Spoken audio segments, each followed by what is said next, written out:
Welcome to The Growth Project, a podcast brought to you by AMPLOS.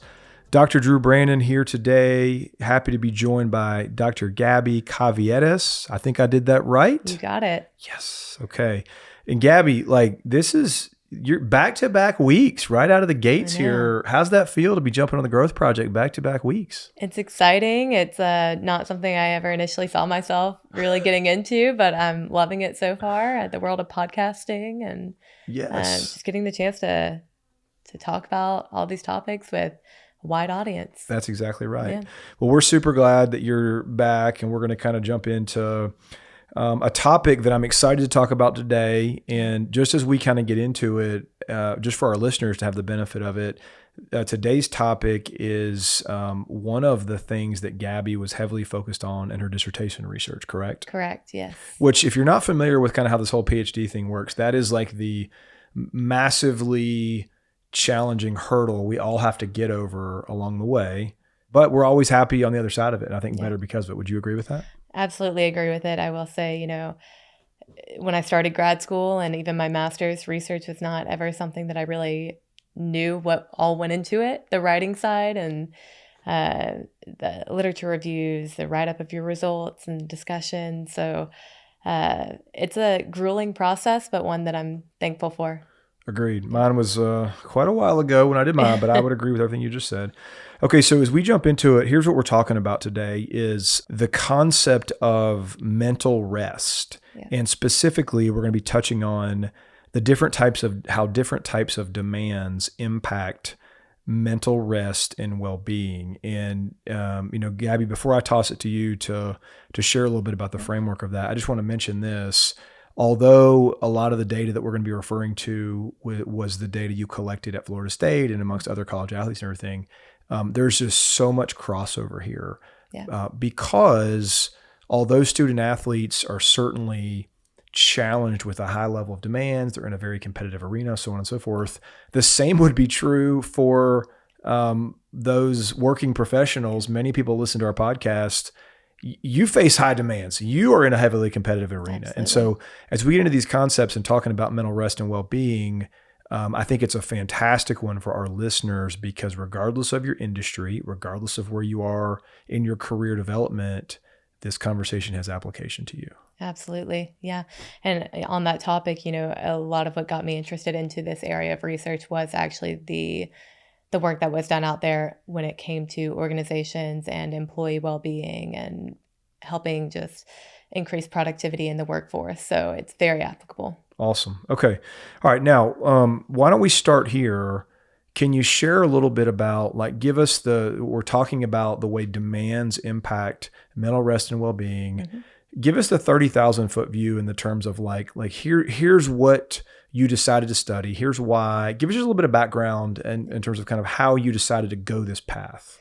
Yeah. So it's a unique path for sure. I remember when I started my master's at Florida State, Dr. David Eccles, he ended up being my advisor all throughout my schooling. And he had just started, with his research on mental rest, looking more so at coaches, professional athletes and coaches, and got involved in his research group. I had never really heard of mental rest at that point. Physical rest was a big area of focus. I mean, you got to get 8 hours of sleep. You need to give your body a break, do your ice baths, do your recovery. But I was like, mental rest, what is that? So went to his research groups and started to just discover how much goes into recovery that isn't physical. I mean, there's all these different areas that we need to prioritize to recover, your cognitive state, your emotional states, along with the physical, right?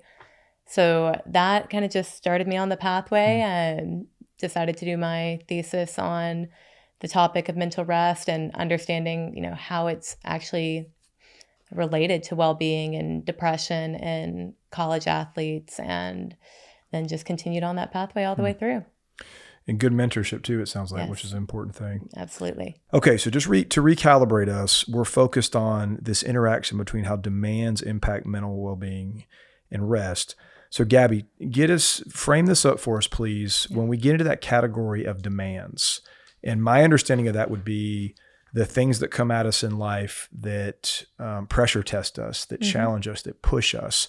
But I know that all demands are not the same, and not all categories are the same. So walk us through, please, in that space of the demands we experience in life. What are some of the categories, and how should we be thinking about what that means? Yeah, definitely. Well, we've really categorized it by three main areas when it comes to understanding the types of demands that individuals experience. We, of course, have your physical demands. I think that is, especially in the sport world, what people are most familiar with. Your training intensity, your recovery expectations, the fatigue that you experience post training, and just all of the load, that you're putting on your body, the wear and tear. That's really your physical demands. Then you have your cognitive demands, which is more of your brain power being used, right? So things like decision making, reaction time, tactical and technical decisions that you have to make on field. And then with student athletes, of course, they have their academic pressures, being able to have the time to study and do homework, and that takes a load on you cognitively. And then, of course, you have emotional demands, and these are really, I think, some of the most important ones to look at, because they do linger with you. I think they are the most unaddressed when we look at recovery. Things like, interpersonal pressures, whether that be with your teammates, your coaches, friends, family, any type of relationship stress that you experience, competition stress, as well as any social expectations that you feel are present. All of that puts a demand on you emotionally.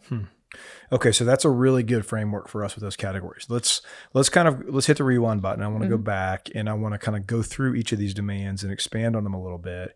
And then I'll tell you, as we talk about it for our listeners, I think a really interesting activity, just a quick activity you could be doing as a listener, is as we track through them, do a self-assessment. Yeah. So if we think about a basic 1 to 10, these are really easy. 1 would indicate, gosh, I'm really having a hard time in this area. Right. I am feeling a lot of stress, a lot of strain on me, not doing so well. Alternatively, 10 would be, I'm crushing it here. Right. And gosh, I feel like I'm doing really, really well, and I'm managing my demands effectively and that type of stuff. Let's go through and expand on it in this way. And I want to think about, like, I see the angle here of, for athletes, we think about training load and things like that. What would the translation of that be? Like, I'm not an athlete. Right. I'm kind of a working professional. As I think about physical demands, I would go down that path of, okay, I'm not getting enough sleep. Yep. Like I'm running hard. I've got a lot going on. I'm going to bed a little bit later than I should be. Yeah. I'm getting up early because I have so much to do. I've got kids that need me, carpools to drive, things like that. I'm not sticking to my physical routine plan. Yeah. Like I really could be, and I know I should be, but I'm not doing it. What are some other physical demands that would be normal that people might be experiencing, Gabby? Yeah, I think that, you touched on a few there that are great. The process of having to wake up early, that's a toll on you physically. Cutting your sleep short. If you have a commute to work, the way that you're sitting in a car for extended periods of time, that's a toll on you physically. Sitting at a desk for, 7-8 hours a day, that's a toll on you physically. I mean, it's not uncommon for people who are in the workforce to have back pain or neck pain. So that is, again, a very big physical toll. Sure. And that demand's not going away. No. Because it's highly unlikely you can go to your employer and say, you know what, my back isn't feeling too great today. I'm going to kind of pack it in a little early and head home. It's probably not how that's going to go. Exactly. So there's a long list of physical demands. Certainly some are unique to an athlete population. There's a ton of generalizability to those of us who are on the other side of those kind of things and more kind of in a working world and that type of stuff. And, it's pretty normal. I mean, I think about the examples of, if we're honest with ourselves as adults, we're really good at like feeling all of these physical demands and yet making no changes. No changes at all, and just being okay with them is okay, but not okay. It's really how I explain it. You recognize that, you're in pain or that you're worn down physically. But are you actively doing anything to aid that process and get better? most of the time. Yeah. Oftentimes the answer is no, even though your body is physically sending you signals that some things aren't right. Yeah. I mean, outside of sleep, what's something you do to recover from the physical stress of your day job? Yeah. And, maybe you wake up and you do 5 minutes of morning stretches. I don't know anybody who does it. Yeah. Personally. Right. But that's something that would be important there, Right. And we know these things. For sure. Well, it's like we've talked about on the Growth Project many times. If the only thing it took to change behavior was information, right, we'd have way, way better looking, stats and data and indicators when it comes to health outcomes in the world. Absolutely. Okay, so there's physical demands. Yep. Let's go further and deeper on cognitive. And really what we're talking about here is things such as decision-making skills and navigating, multitasking, kind of handling the complexities of life. And what we're saying is, gosh, the more of that's on you, the more it's going to affect you and just drain your battery, so to speak, correct? Absolutely. Yeah, and I love your verbiage there of draining your battery. That's exactly what you're doing. You have so much battery power each day, right? And the more that you have to put into decision-making or multitasking or balancing, scheduling what you're going to do with your employees, meetings that you have, all of that is a cognitive demand that you have to think about and process. And it does take, again, a toll on that battery. And, I remember this way back in graduate school. One of my professors explained it to me this way is when it comes to cognitive load and cognitive demands, it's basically the equivalent of, if you imagine how you get up every morning and if someone, this is going to sound a little gruesome for a second, but it's not real, so it's okay, right? It's as if someone would come at the beginning of your day, right when you get going, and stick a needle in your back and what's happening, and then start to just slowly kind of pull back on that vial, right? And so as they're pulling back throughout the day, they're just sucking your energy, just draining you, right? And so the more demands you have on you, the faster that's happening. Yeah. Right? The faster the energy is just being sucked out of you and it's just draining you. Yeah. And so it becomes kind of a mathematical battle in a sense of like, if that load is on you and it's taking from you some massive withdrawals, essentially, in the absence of deposits, you're in bad shape. Exactly. Yeah. And that's where this topic of mental rest becomes really important for this area is, what are you doing to slow that or to replenish it? Right. And these things also interact, obviously. Absolutely. Because like even the first two we've just touched on in terms of these demand categories, you think about how, okay, back to physical, if I'm not sleeping very well, what does that mean? That means I'm probably living with higher levels of cortisol. Yep. What do we know about how cortisol affects decision-making? It's not good. Yeah. Right? Yeah. It is not good, just to put it very bluntly and succinctly, but cortisol impairs decision-making capabilities. Absolutely. So, okay, so we've worked through physical, we've worked through cognitive. Gabby, say a little bit more, and what are some examples of how kind of the emotional demands could really show up in the life of, say, maybe a busy working professional? Emotions, we experience them all day, every day. They can be good, they can be bad. And I think that a big part of where working professionals experience it could be this emotion of, I'm not good enough, or worry that, you're not doing enough at work. Worrying that your company isn't producing the way it should be in terms of numbers. And that worry, it just sits and it ruminates and it drains you without you even really noticing that it's happening. Yeah, and that's a great example. I think especially in, like, let's think about maybe you're in some type of commercial sales type industry. Yeah. A lot of people are. And the reality is there can often be many things that are impacting the performance of you and your team that you can do nothing about. Yeah. But despite the fact that you can't do anything about them, the normal thing that we hear over and over and over again is, because we care, because we have ownership and feel ownership over our performance, it is just emotionally defeating. It's exhausting. It takes a toll on us. And people often, unfortunately, are kind of living with this idea, this perception that they have way more control over things than they really do. Right. But I think if you want to get it right in the emotional department, one of the places you've got to start is recognizing what you control versus what you don't. I completely agree. And I like where you're hitting on there is emotions happen because we care. And we're so big about having passion with what you do, right? Which Right. passion is a great thing. It fuels you, it drives you. It can also drain you. Yes. And that's not talked about enough, I don't think. Right. Okay, so just before we transition from this, I want to make sure our listeners are really, really clear on if you get to the end of your days, and this is probably going to be true for many people, when you get to the end of the day and you're kind of sitting there and you're like, gosh, I'm really tired. Like I'm exhausted. I'm worn out. Why do you feel that way? We just told you why you feel that way. Because a normal human experience day in and day out is there's physical demands on me. There are cognitive demands on me. There are emotional demands on me. And yes, certain periods of time in life are more demanding than others. But in this day and age, when most people are kind of like running really hard and they're overcommitted and they're saying yes to almost everything, we're doing some of this to ourselves. We are. Unfortunately.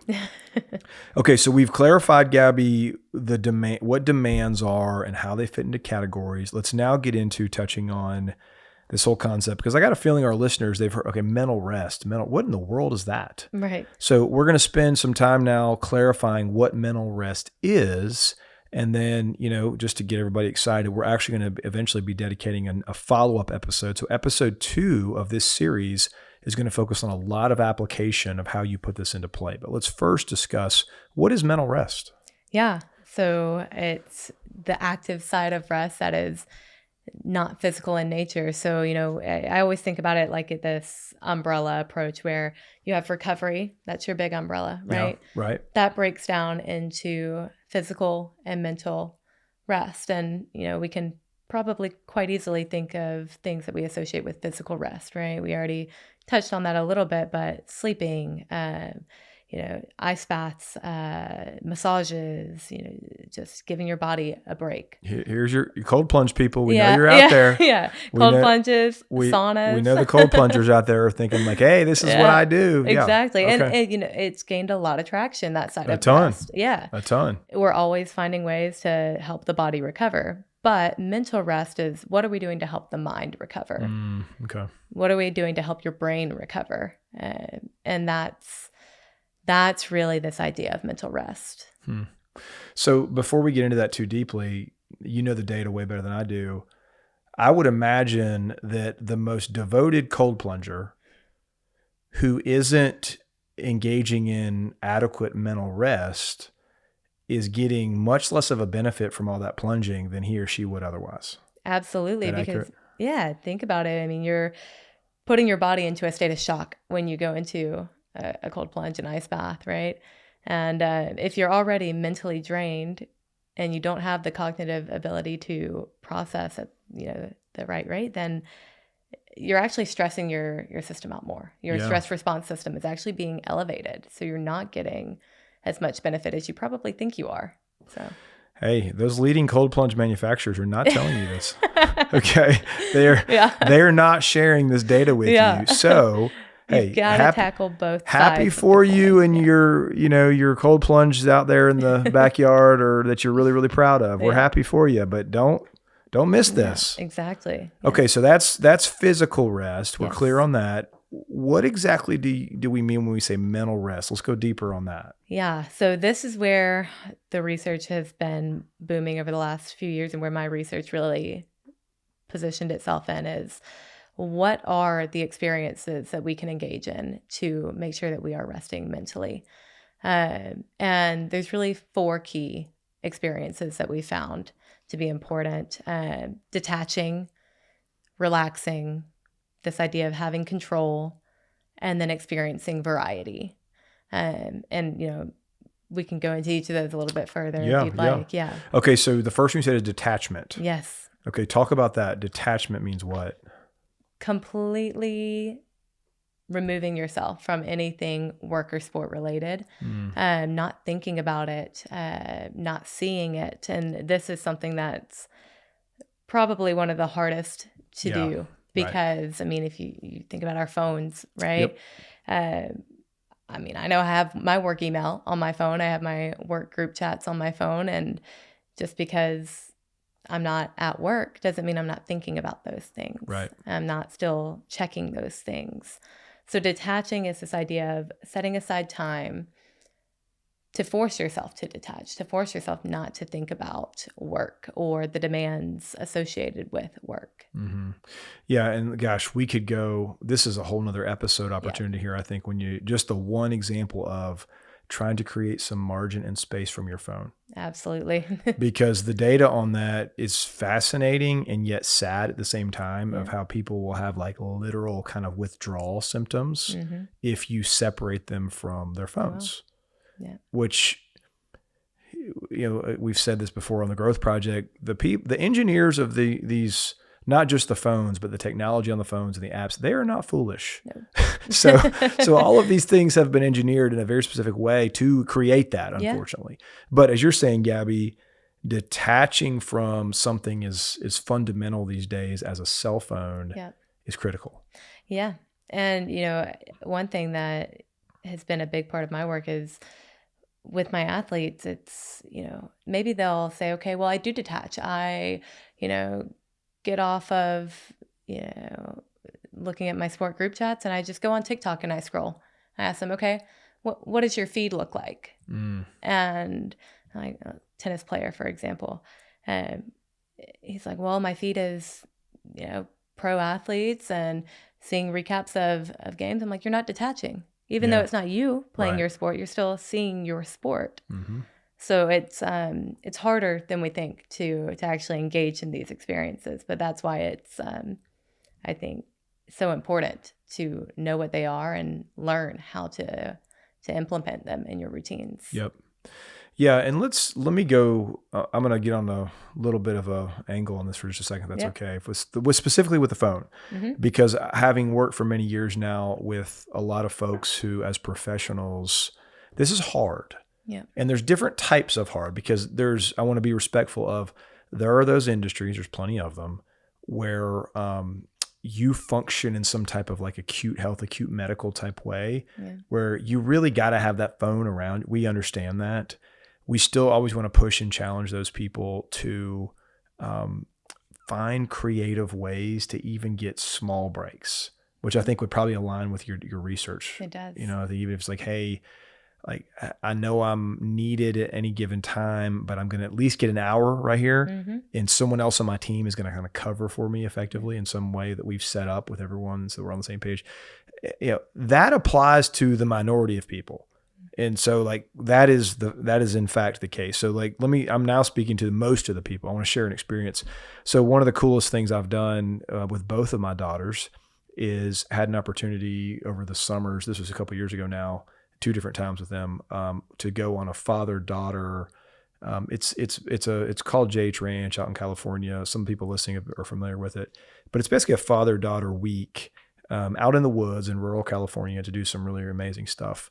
But one of the things that happens while you're there is you don't give them your phone, but it's understood you're just like not on your phone. Okay. And so what that would typically look like is I would just leave my phone in the cabin that we were in and leave for the day and like not come back until the end of the day. So you don't have your phone. And even if you did, you're in a rural place of California with no signal. So, But anyways, here's one of the more interesting things that happened both times I was there is you do that for a week.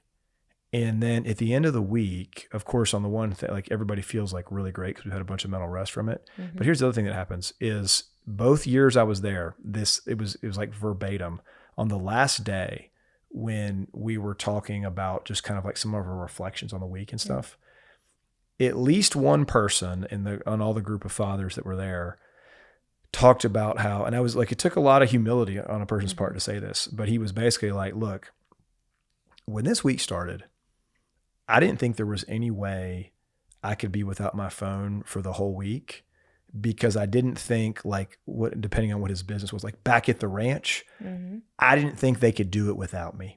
In other words, like if I'm being honest, I thought that I was kind of a place of importance that was just paramount. Yeah. And guess what? It all went fine without me. Yeah. And I'm not that critical to the operation. And I'm not that truly like important is really what was being said. And so there's a lot we could unpack with that. in some really Absolutely. healthy ways. But one of them is, I think, is just like, take some chances Yeah.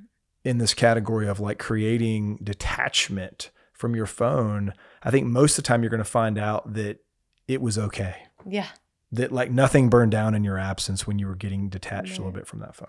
Absolutely. And I think start small, right? Yeah, it don't have to be a whole week. That might scare some folks. Yeah, it doesn't have to be a whole week. It can be the hour before you go to bed.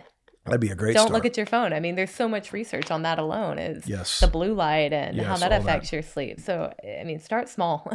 And just one last comment on that, Gabby, and then we'll go to the next Yeah. one. But one of the start small ways that I've seen be really effective for some people is if you could just get to the point where the first 20 minutes of your day you're awake, you have not looked at your phone. Yeah. It's Yeah. amazing how that calibrates your day a certain way versus if you do look at that phone within the first 20 minutes, how that already gets you kind of churning. Yeah. Yeah, and I say practice what you preach, but I'm guilty of it too. You know, I wake up, my alarm's on my phone. I hit that Yeah, snooze button. see? What's the first thing I do? I look and see what my notifications are that I missed while I was sleeping. Right. Hey, Yeah. welcome to the world of Yeah. an alarm clock. Dollar General, they'll get you, I get you also right have down one of there. those, too. Okay, they'll get you right down there at a very affordable Yeah. price. Yeah. All right, so we've got into detachment. Yeah. Now let's talk about, Gabby, relaxation. What is that? Yes. So, I mean, relaxation, I think we're all at this point probably familiar with the idea of relaxing. It's doing something that you enjoy, something calming, any activity that you find to be just, enjoyable and something that brings you peace at the end of the day. And it could be meditating. It could be listening to music. It could be going for a walk outside. It varies for everyone on what that activity is, but finding some time to do something that you enjoy. And this is why it's so important, because we get caught up in the busyness of life. Yeah. And you may get in 2 weeks down the road and say, oh my gosh, I haven't done anything besides work. Yeah. Right. Go home, make dinner, and go to bed. Yep. I haven't done anything to enjoy myself or to feel like I'm relaxing. Yep. And I want to be sure that that's also not a misnomer there, because relaxation doesn't have to mean inactivity. Right. Yeah. You might love playing pickleball. You might Absolutely. love going for a walk. Like if those things are enjoyable to you, that is relaxation. Is that correct? Correct. Okay. Absolutely. And that idea of active rest. Yeah. It's, for me, relaxation is going to the gym. Yeah, there you go. And, that is my me time, my time to just let go of the stress of the day and relax, even though I'm putting physical demands on my body, going back to the types of demands. Yep. Right. I'm putting physical demands on my body, but I am engaging in relaxation to help me with the emotional demands and the cognitive demands of my day. So. Okay, so that's relaxation. Mm-hmm.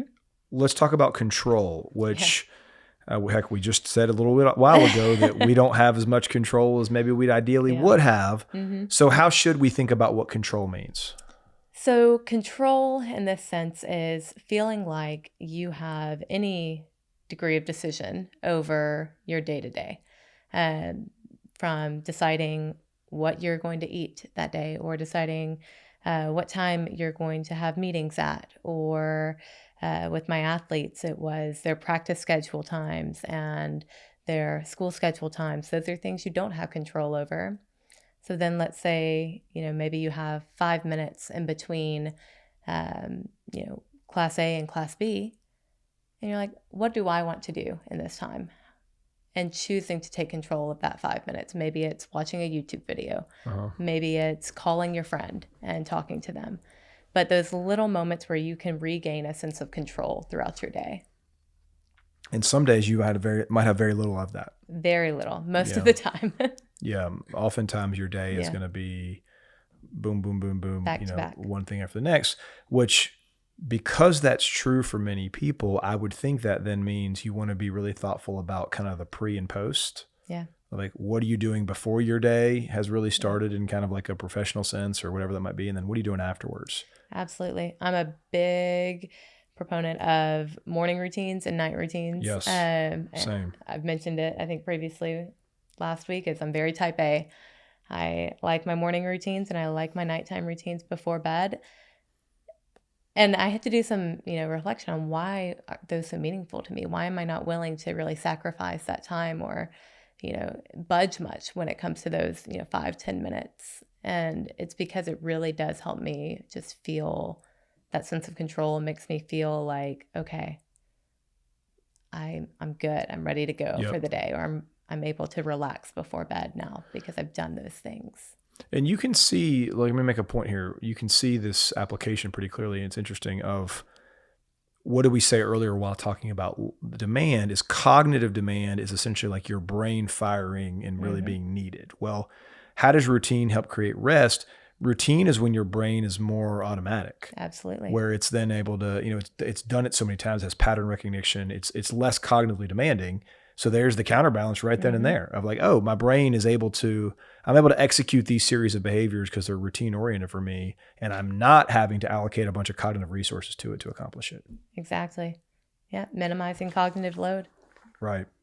Okay. And then lastly, so this is where it gets interesting. So variety. So we just talked about the benefit of routine and how that relates to kind of control, but also variety is important. So help us understand that, Gabby. Yeah. So, I mean, do you take the same drive to work every single day? Well, considering who you're talking to over here, the answer is yes. Okay. But here's where I do get variety. I don't come here every day. So, right. So some days I'm working with a client or on a project other places. Like it's rare for me to be here 5 days a week. Exactly. It's very rare. So you're hitting on the two pieces living mutually together, right? You're getting variety. You're getting to go to different places and be around different people, but you still have some things that stay the same and that you have control over. Yeah. So they blend really nicely when you find that pairing. Variety is so important because we get stuck in this kind of monotony, right? Yeah, totally. I do the same thing every day. I wake up, I have the same breakfast. I drive the same route to work. I come to work. I have my, morning meeting. I have, emails I reply to. Then I have my lunch break. I eat the same thing for lunch every day. I drive the same way home. It just becomes this, very, highly programmed. Yeah, highly programmed to where you're not really living, I don't think. You're not enjoying it. And variety can be implemented in so many ways. It's eating different things, talking to different people, something as simple as driving a different route to work, on your lunch break, going for a little walk outside, getting out of the room that you're in and going somewhere else. Just breaks it up. Breaks it up. Yeah. And you see, I mean, here's an easy example is I think that, even just what we saw throughout COVID a little bit, when everybody was forced to go home, at first it was like, oh, this is awesome. Yeah. For a lot of people, right? Because it's like, we never did that because we're a smaller company. We were able to, we kind of stayed in the office the whole time. But for these mega companies who people were, the only world they knew was like making my commute and showing up at whatever, Google or whatever it is, right? And like we do our thing and I've got my area here. And then it's like, oh, all of a sudden I don't do any of those things. Oh, this is kind of cool. Yeah. And then, I think everybody categorically has had a pretty massive return to work. But there still are some derivatives now of like, oh yeah, well here and there I work from home or that type of thing. So there is variety that people are able to enjoy. Absolutely. And, I like what you're talking on is it can be implemented in a variety of ways. Variety can. And we think, one thing is the best approach. And then when it shifts, we're really happy about it. And then we start to get into that monotony again. So anything that you do day in and day out, you're going to get that to that point of it just kind of being too routine. Yep. So finding little ways to sprinkle in, differences throughout your day is really important for mental rest and recovery. Right. All right. So there's our good framework and understanding of when we say mental rest. We've now clarified that for our listeners. So, okay, Gabby, I know we need to kind of move toward the finish line today for episode 1 of our discussion on mental rest. And just for our listeners, just to kind of a preview of what's coming, episode 2, which we will be discussing next time, is going to be focused on really drilling down on why all of this matters. So we're going to talk about what are the implications if I'm not engaging in enough mental rest, if I'm not focusing on my well-being, like where does that go? And what does the research tell us about the things we should be concerned about? Absolutely. And then given all of that, once we really kind of heighten our awareness of like, oh, okay, wow, this is where this thing heads, then we'll be very focused on application of here's how you go and do it. Yeah. Yeah. Fantastic. Okay. So as we wrap up, any final thoughts from you or any suggestions to our listeners of where they can kind of begin to at least head, possibly based upon our discussion here in part one? Yeah, I think the biggest thing is to start really thinking about these 4 experiences, and if you are integrating them, how, and if you're not, how might you? So how might you start detaching? How might you start relaxing or taking some control back in your day-to-day and getting some variety in? Yeah, exactly. And I think they're connected in the sense of, if you're not beginning with the first one you said, if you're not engaging in some attempt to kind of detach, probably going to be hard to do these others. Absolutely. I mean, I think you're going to have a real hard time if you're not able to kind of pull back a little bit from all of these demands that are on you. Okay, well, awesome. As always, very thankful to our listeners who make the Growth Project what it is. We always value your feedback. Click over to Apple Podcasts, Spotify, wherever you are enjoying the Growth Project. Leave us a review. Let us know how we can improve and continue to deliver high quality content to you. We look forward to our next conversation here real soon. Thanks so much. Yes, thank you.